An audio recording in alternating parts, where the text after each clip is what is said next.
Hi friends, మన life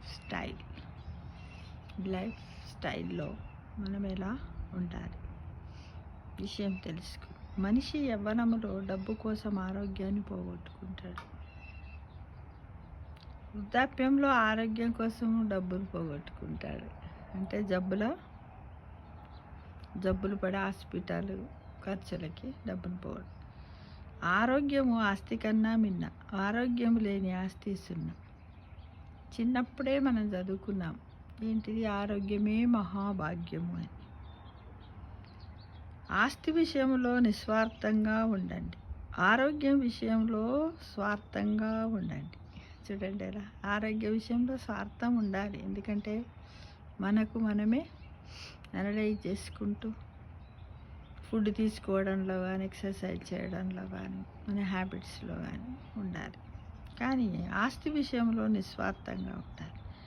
వ్యాయామం చేసే దానికి సమయం లేదనే వాళ్ళు భవిష్యత్తులో జబ్బులకు సమయం కేటాయించవలసి వస్తుంది. జబ్బులు అంటే వ్యాధులకు. మనం వ్యాయామం చేసినట్టయితే మనలో ఉన్నటువంటి అన్ని అవయవ వ్యవస్థలు, మన బాడీ ఆర్గాన్స్ అన్నీ కూడా చాలా అదిగా రిఫ్రెష్ అయ్యి చక్కగా అన్నీ పనిచేస్తూ ఉంటాయి ఫ్రెండ్స్. తిండి విషయంలో నాలుకను అదుపులో ఉంచుకునేవాడే యోగి, నాలుకను అనుసరించేవాడు భోగి, నాలుకకు బానిసైన వాడు రోగి. చూడండి ఇలా యోగి, భోగి, రోగి. యోగి ఎవరు? తిండి విషయంలో నాలుకను అదుపులో ఉంచుకునేవాడు యోగి. మరి భోగి ఎవరు? నాలుకను అనుసరించేవాడు భోగి. ఇక రోగి ఎవరు? నాలుకకు బానిసయ్యేవాడు రోగి. నాలుక ఏది తినమంటే అది తిన్నాడు అనుకోండి, అన్నీ తింటే ఏమవుతాం? రోగాల బారిన పడతాం. డబ్బు సంపాదించవచ్చు కానీ నిద్ర సంపాదించలేము, ఇది 100% ట్రూ. పుస్తకాన్ని కొనవచ్చు కానీ జ్ఞానాన్ని కొనలేము.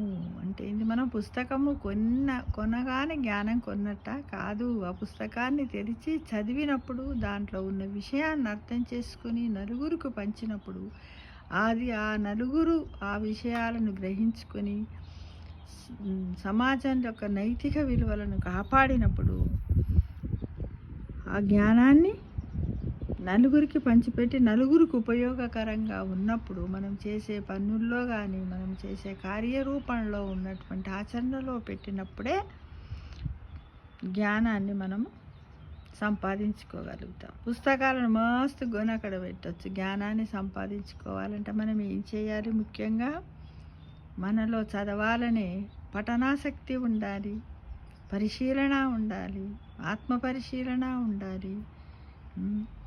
నలుగురికి ఉపయోగపడే విధంగా మన కార్యక్రమాలు కూడా ఆచరణలో పెట్టాలి. అప్లికేషన్ మెథడ్లో మనము నైతిక విలువలను కాపాడాలి ఫ్రెండ్స్.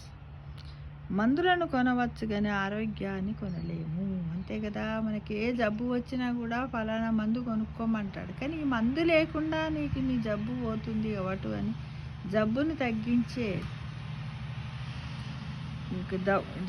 తగ్గించడానికి ఎంత డబ్బు ఖర్చు పెట్టలేదు. మనకి ఏదైనా జబ్బు వస్తే ఆ బాధను మనం భరించాల్సిందే, ఆ మందుని మనం మింగాల్సిందే. ఇవన్నీ కూడా మన లైఫ్ స్టైల్ లోపల ఉన్నాయి ఫ్రెండ్స్.